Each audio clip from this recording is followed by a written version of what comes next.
They say that when your life goes off the rails, you can always look back and find the exact moment it happened. For me, it was 7:42 p.m. on a Tuesday. I was late for a meeting, the kind of meaningless corporate thing you forget 5 minutes after it ends. Rain was coming down hard. My phone battery was dying. Every streetlight on Finch Road flickered like it was about to give up. I took a wrong turn. That's all it was. One wrong turn. The road narrowed. The asphalt cracked into cobblestones. Puddles swallowed the glow of my headlights. Then the radio cut out. First static, then silence. And that silence, it wasn't normal. It wasn't just quiet. It felt heavy, like the air itself didn't want to carry sound anymore. Then I saw her, a woman, standing in the middle of the road, soaked. Still, her back to me. I slammed on the brakes. Tires screamed. The car slid sideways, fish-tailed. Stopped. When I looked up again, she was gone.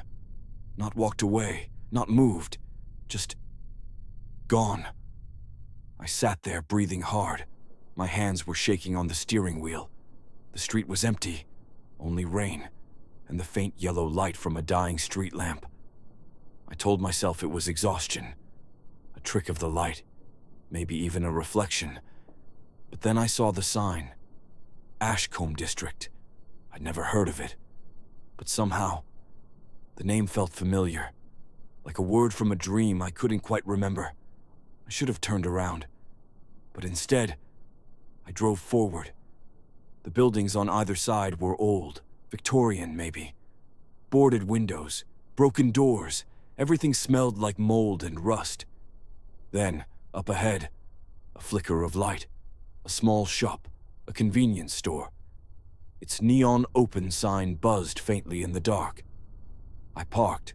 My phone was dead.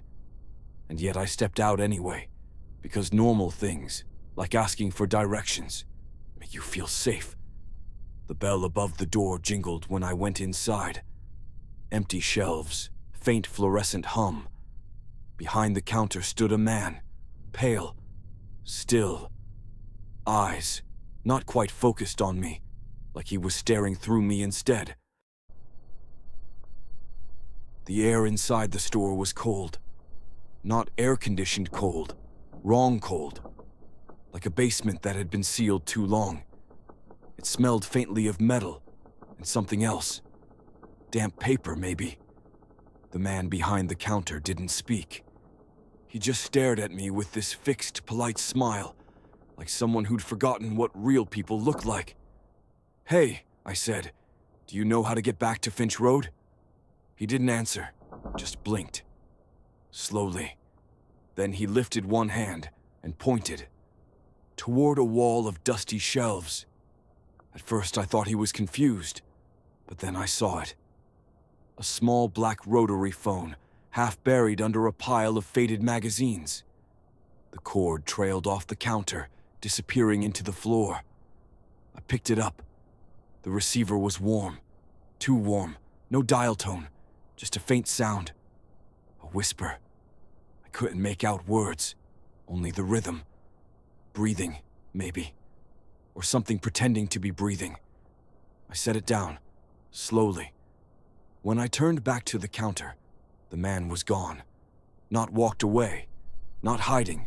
Gone. There was only a half-empty cup of tea, steam still rising from it. I backed toward the door, and that's when I noticed the photographs on the wall. Old, yellowed, framed under cracked glass. Dozens of them, people standing in front of this same store. Smiling. Every decade, different clothes, different cars outside, but always the same shop and the same man behind the counter. Except the last photo. That one was new, and I was in it. Standing at the counter, hand on the black phone, eyes wide open. I stumbled backward, hitting the shelf behind me. Something fell, glass shattering on the floor. That's when the lights went out. Everything, completely black. Only the faint sound of dripping water somewhere in the dark. Then slowly, a click, like the sound of the phone being picked up again, and a voice. Soft, close, too close. Stay on the line. I ran. The door banged open, cold rain slamming my face. I didn't stop to think. I just ran for the car, hands fumbling for the keys. Engine roared, tires screeched. I tore down the empty street, heart pounding so hard it blurred my vision. I didn't look back, but the whole way out of that district, I swear, I could still hear the faint click of that phone somewhere behind me. The road was empty. No headlights, no taillights, no sound except the tires whispering against the wet asphalt. It should have been a relief to leave that strange little store behind, but the farther I drove, the less real everything felt. The signs on the roadside, they kept repeating, Ashcombe Village, 3 miles. Ashcombe Village, 3 miles. Again and again. I knew I had been driving for 10 minutes, maybe 15, but the same distance kept staring back at me like a taunt. I slowed down. The radio came alive all on its own. A faint static hum, then a voice. No music, no station ID, just a woman whispering numbers in a rhythm that matched my heartbeat. 7, 3, 7, 3. Over and over. Then silence. I turned the dial. Nothing but white noise and that strange metallic hiss that sounds like someone breathing too close to a microphone. The road began to narrow, the trees leaning inward like they were closing in around me. Headlights flashed up ahead. Finally, another car. Relief hit me like oxygen. But when it passed, I looked in the rearview mirror and saw myself. My own car, my own license plate, my own reflection staring back as it vanished into the dark. I slammed the brakes. The engine stuttered, coughed, and died. The silence afterward felt heavy, pressurized. I could hear my pulse pounding in my ears, and beneath it, something else. A faint hum, like electricity in the air. I stepped out. Cold rain hit my face. The road behind me was gone, swallowed by a wall of fog. No lights, no sounds, just a gray ocean swallowing everything I thought was real. Then, from inside the fog, came the sound of an engine idling. Low, rough, familiar. I turned, and there it was again, my car. But I was standing outside of it, and the figure sitting behind the wheel. It turned its head toward me.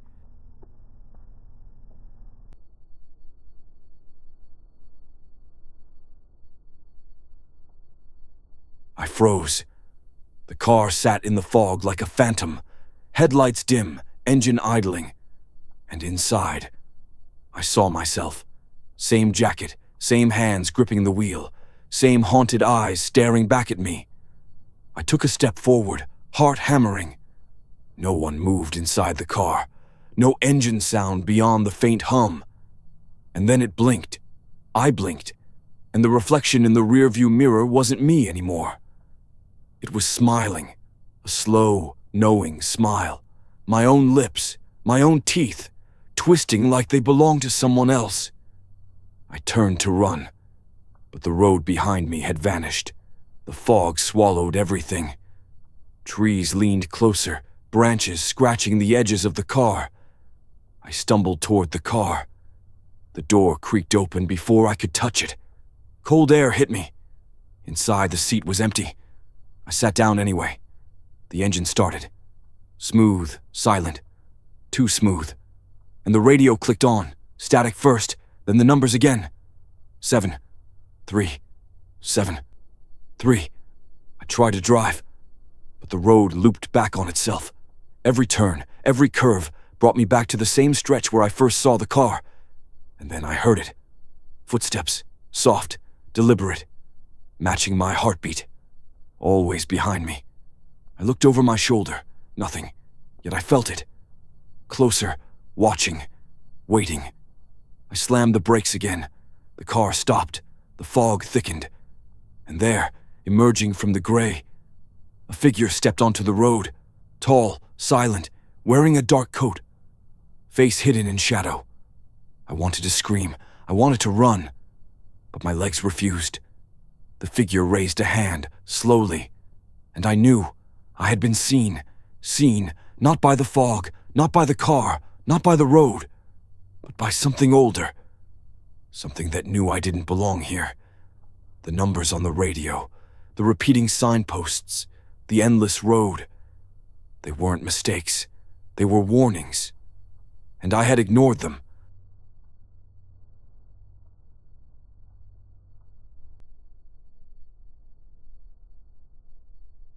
I couldn't move.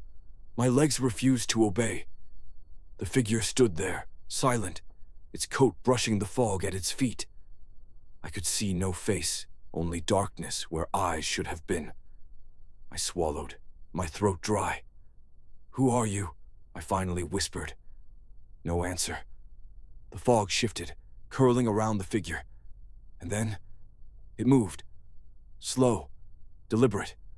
One step closer. I stumbled backward, heart pounding, adrenaline screaming through every vein. The car engine sputtered behind me. I glanced at it. It was gone. Vanished into the fog as if it had never existed. The road stretched endlessly in both directions, gray and featureless. I tried to run, any direction, but each step felt heavier, as if the air itself was holding me back. The figure raised one hand, slowly, and I knew it wasn't going to speak. Not yet. A chill ran down my spine. It moved closer, and I could see the edges of its hands, unnaturally long, pale. The fog shifted again, and suddenly I wasn't sure where I was looking anymore. The trees, the road, even the fog itself. It all seemed wrong. I stumbled, falling into a puddle. Cold water soaked my shoes. And then, I saw it. A second reflection. Not in the puddle, not in the fog. Somewhere beneath reality itself. A faint, mirrored version of me, reaching toward the figure. I screamed, but no sound came out. The figure's hand moved again, and everything around me blurred. The road, the trees, even the fog, like someone had taken the world and twisted it just out of reach. I closed my eyes, tried to run, tried to escape, but the footsteps followed. Always one step behind, always closer than they should be. And then, it stopped. The fog parted just enough for me to see. The figure stood mere feet away, and I understood. This was not a person, not someone I could reason with. It was something else, something ancient, watching me, waiting for me to make a mistake. And I knew in that instant, whatever happened next, I was already too late.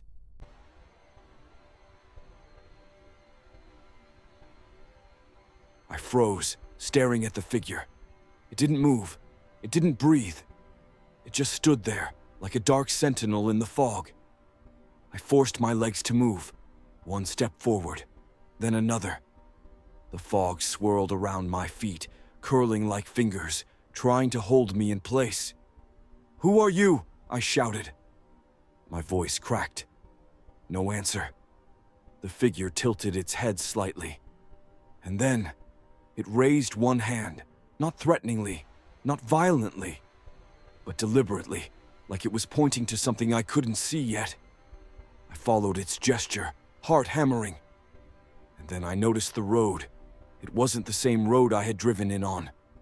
The asphalt twisted, bending unnaturally. The trees leaned more, branches clawing at the sky. The fog thickened, swallowing everything behind me. I tried to run, but the ground beneath me felt wrong, shifting slightly, rippling like water. The figure didn't move.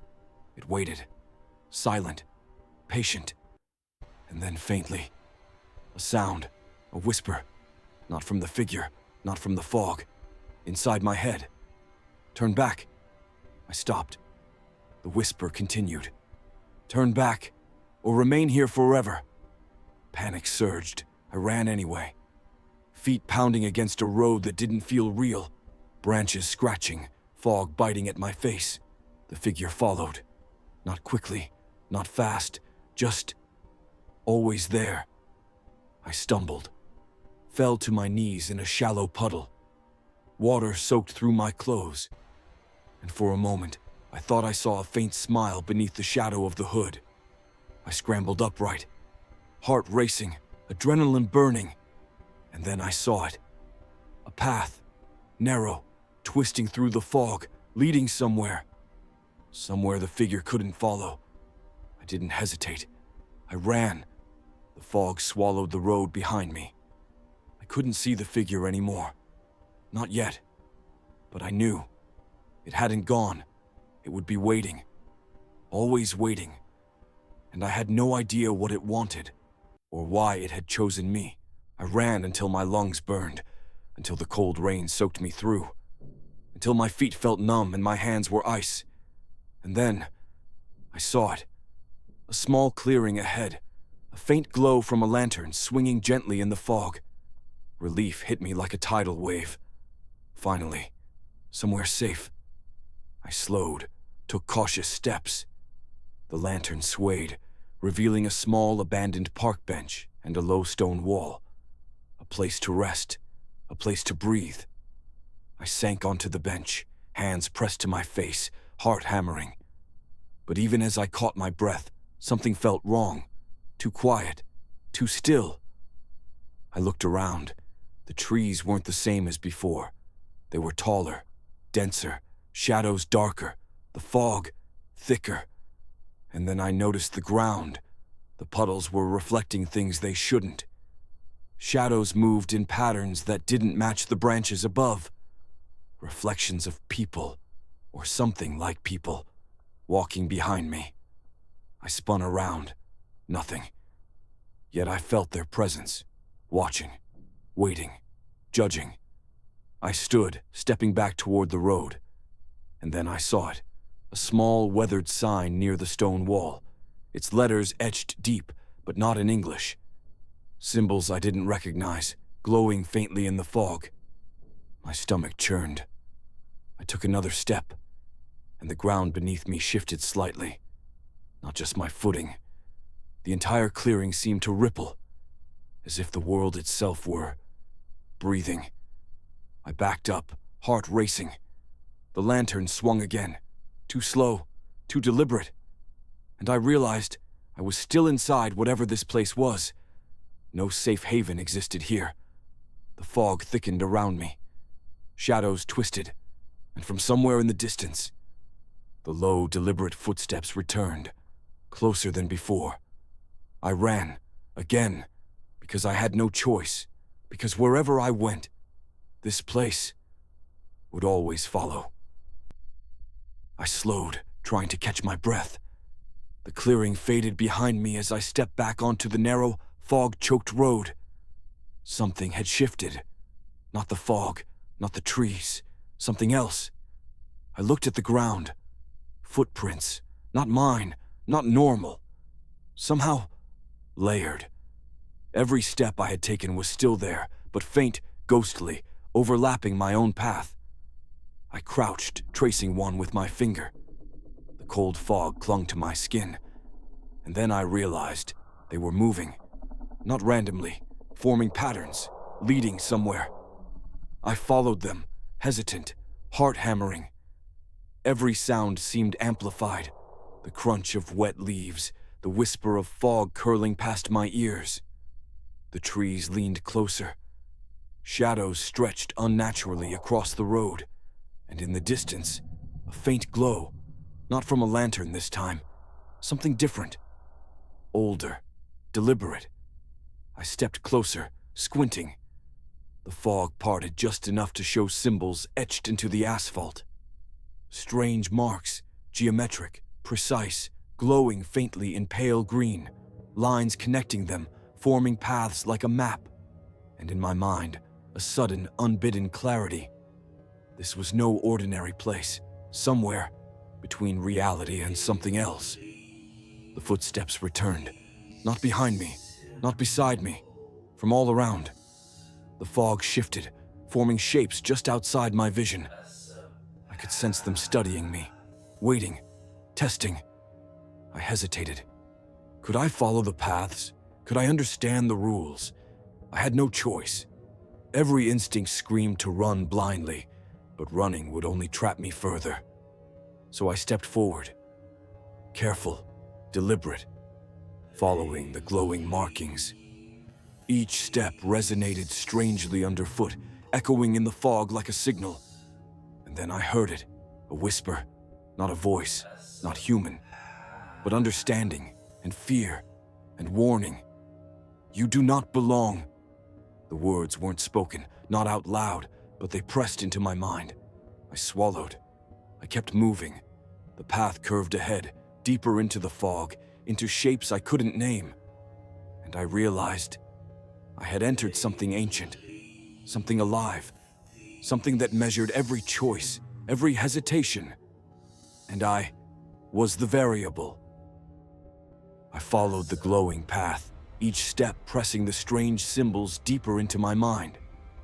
The fog thickened, curling around my ankles, brushing against my arms like living things. The footprints beneath me shimmered and shifted, as though responding to my movement. I realized they weren't just marks in the mud. They were instructions, warnings, challenges. I paused. The whispers returned, low and insistent. You are the variable. You do not belong. I clenched my fists. Something stirred in the fog ahead. A shape, a movement. It was the figure again, but different this time. Closer, taller, more defined.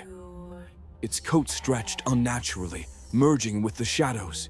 Its presence pressed against the edges of my mind. I stumbled forward, heart racing, but curiosity won over fear. I had to understand. I had to know why this place existed. And then I saw it. A faint opening in the fog, like a doorway, not made of wood or stone, made of light, pale, flickering, and impossibly fluid.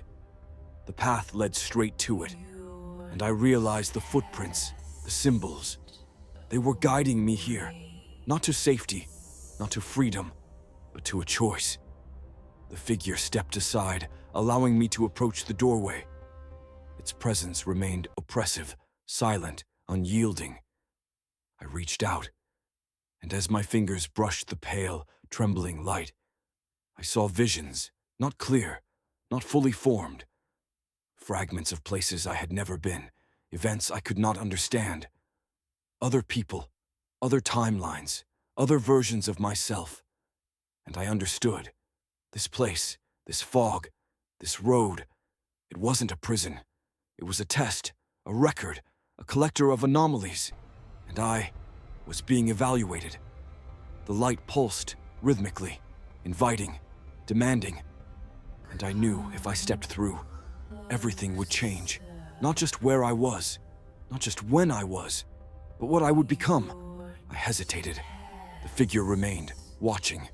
And for the first time, I felt something like understanding, not fear, not relief, awareness. I took a deep breath and stepped forward. I stepped forward. The glow from the doorway enveloped me, warm yet impossible. My feet left the asphalt, though I didn't lift them. Everything shifted. The fog disappeared. The road vanished beneath me. The trees and shadows dissolved into nothingness. I was standing nowhere and everywhere. Before me stretched a vast, featureless expanse. Pale light shimmered like a thin veil over the void. And I could see fragments, images, scenes, timelines, floating in the air, suspended like frozen echoes. I reached out, a fragment responded. I saw myself, not as I was, but as I could be. Different choices, different outcomes, all layered over one another. I realized this place wasn't just observing. It was cataloging. It was collecting. A voice, not the figures, not human, resonant, infinite. You are a variable, it said. You can act, you can choose, but all paths, all possibilities, are recorded. I understood every footprint, every symbol, every decision I had made. It had led me here, to the core of the anomaly. I moved carefully, stepping between floating fragments. Some showed horrors I could barely comprehend. Others, glimpses of life I had never imagined. And I realized the figure was not the master here. It was a sentinel, a watcher. But this space, this archive, was alive, intelligent, calculating. I took a deep breath. I had entered a realm beyond time, beyond reason. And yet, I could act, I could interfere, I could make choices. And that was terrifying because every choice would be observed, recorded, judged. I had entered the archive, and it was watching me. I reached out. A fragment floated closer as if drawn to my touch. It shimmered, the light bending around my fingers. I saw it clearly. A version of me. Not the me I knew. A me who had made different choices, different paths. The fragment pulsed, images shifted. And then, horror. I saw events I hadn't yet lived. Moments of loss, terror, and violence, as if I had already been here, already failed. A whisper echoed, soft but insistent. Every choice matters. Every path is recorded. I stumbled back, heart racing. The fragments around me rippled, reacting to my panic. One showed the figure I had been avoiding, but this time, it was not in the fog. It was here, among the fragments, watching, waiting. I realized then, this archive was not passive. It didn't just record, it judged, it guided. I reached for another fragment. It displayed a woman I didn't know, her face twisted in terror, and I felt it, the weight of her fear, as if it were mine. The fragments merged, multiplying. Images stacked upon images, timelines colliding in impossible geometry. I tried to step back, but there was nowhere to retreat. The figure moved closer, not threatening, not yet, but deliberately. Marking me, observing me, teaching me. I understood the rules suddenly, the paths I had taken, the choices I had made. Everything led here, to the nexus of the archive. And I realized I was no longer just a visitor. I was part of it. The fragments pulsed in rhythm with my heartbeat, each pulse a reminder that the archive always watches, always measures, always waits. I took a deep breath. I had entered a new level of understanding, and I knew nothing would ever be the same again. The air was colder now, heavier. Every breath felt like pulling frost into my lungs. I moved through the corridor of shifting shadows. Tall, lean, scarred, eyes sharp with exhaustion, I kept going. The walls whispered, not in words, but in memories. Fragments of sound, footsteps that weren't mine, echoed somewhere behind me. I turned. Nothing. Only the dark. But I could feel it. Something moving inside the silence. Something aware. A door stood ahead, slightly open. Faint light leaked through the crack, a trembling pulse of gold and red. I pushed it. The hinges screamed. Inside, a room full of mirrors, hundreds of them, each one reflecting a version of me, a version I didn't recognize. Some older, some younger, some already broken. I stepped closer. The reflections blinked out of rhythm, each one delayed, like the echoes of time struggling to stay aligned. Then one of them smiled. Not me. It smiled first, and I froze. The reflection lifted its hand, pressed it against the glass. I didn't move, didn't breathe. Then it whispered, my own voice, reversed and twisted. Welcome back. The mirrors around me began to ripple, as if the glass itself were turning to liquid. My reflection reached through. Cold fingers brushed my skin. Real. Alive. I stumbled back, heart pounding, pulse uneven. But the reflection didn't stop. It stepped through. Now, In the mirror's light, there were two of me, both breathing, both real. And yet, only one of me was supposed to exist. I looked into my own eyes and realized the truth. The archive wasn't showing possibilities anymore. It was creating them.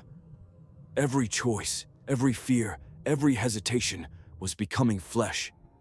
The room trembled. Mirrors cracked. Reality folded in on itself. I felt the world tilt, and the last thing I saw before the light consumed everything was me, smiling. From the other side, the light faded, slowly, until there was nothing left but the echo of my own breath. I stood alone, or at least, I thought I was alone. The mirrors were gone. In their place, a vast, open void, no floor, no ceiling, just a faint shimmer beneath my feet, as if I was standing on frozen light. I looked around. The silence pressed against my ears, thick, unnatural, and then a whisper, familiar, my voice again, but distant, calling from everywhere and nowhere at once. Do you remember what you chose? I spun toward the sound. Nothing. Only the shifting glow of the void, pulsing like a heartbeat. I reached out and the air shimmered, fractals of light forming around my hand. A fragment appeared, just one, floating, waiting. Inside it, a memory, mine. The day I first entered the archive. But something was wrong. The memory moved differently. I watched myself walking, but the eyes weren't mine. They were cold, empty. I tried to pull my hand back, but the fragment wouldn't let go. It clung to me, burning, feeding. Images flooded in, moments I'd never lived, places I'd never seen, people I'd never met. Each one felt real, too real. My knees buckled. The void trembled. And from the light, a figure stepped forward. It looked like me, but older, tired, scarred in ways I didn't recognize. He stopped a few feet away, eyes locked on mine.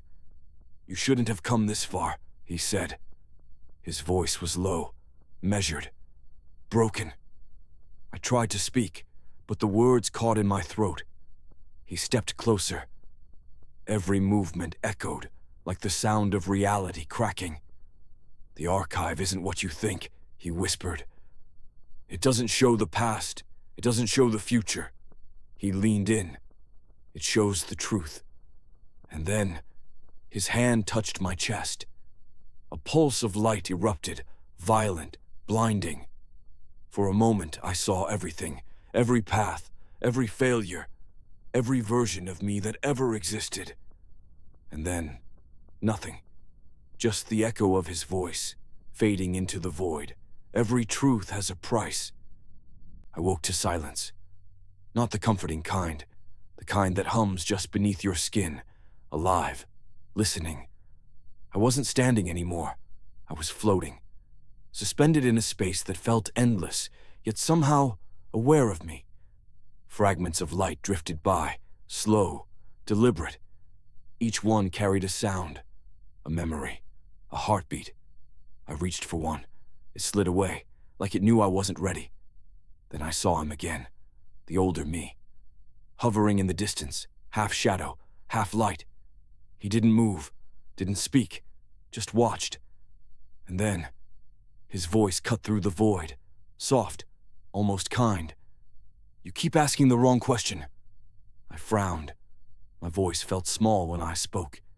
What question should I be asking? He smiled, that same tired, broken smile I'd seen before. "Not what the archive is." He paused, but why it chose you. The space around us shifted, the fragments moving faster, colliding, merging, forming shapes I couldn't understand. A faint hum turned into a vibration.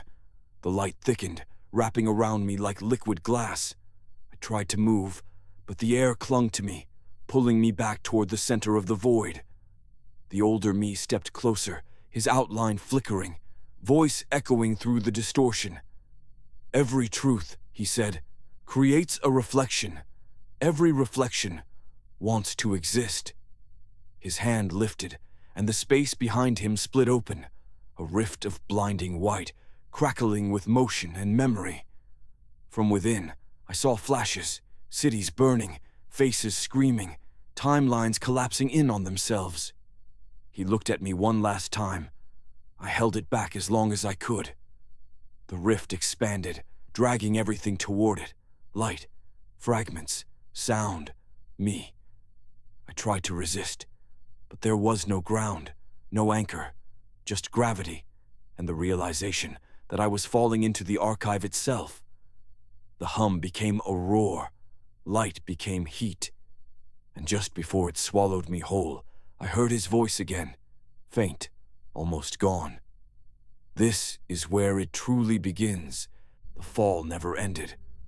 Or maybe it did, and I just didn't notice when. Because suddenly, I wasn't moving anymore. I was inside something. The world around me wasn't space. It wasn't light.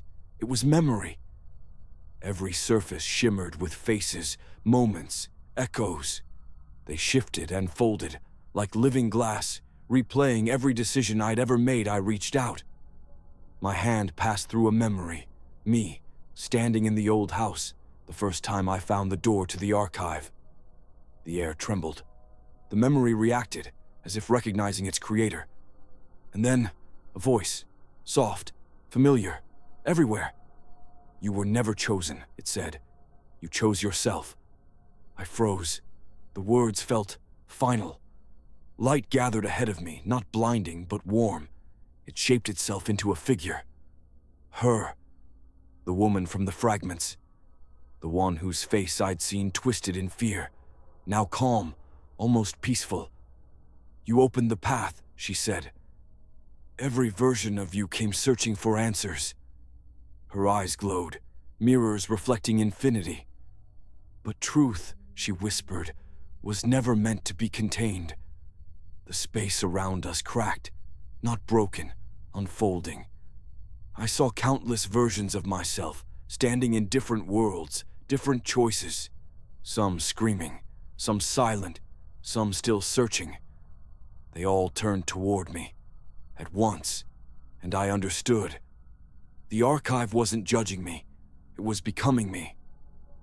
Every fragment, every echo, was another part of my mind trying to reconcile what I'd lost. The woman reached out her hand. The light trembled, waiting. "You can end it," she said, "or begin again." My chest felt heavy. My breath came shallow. If I took her hand, the loop would close. Everything would reset. Every version of me would merge back into one. But if I refused, the archive would keep expanding, endlessly, feeding on possibility. The hum deepened. Reality flickered. The decision was mine, and mine alone. I reached forward, and the light swallowed everything. For a moment, there was no sound, no light, just stillness. Her hand hovered inches from mine. The air between us shimmered, a fragile boundary between choice and consequence. I hesitated. Every version of me held its breath, every timeline waited. And then, I reached forward. The instant our fingers touched, the light fractured. Reality folded in on itself, collapsing and expanding all at once. A surge of warmth ran through me.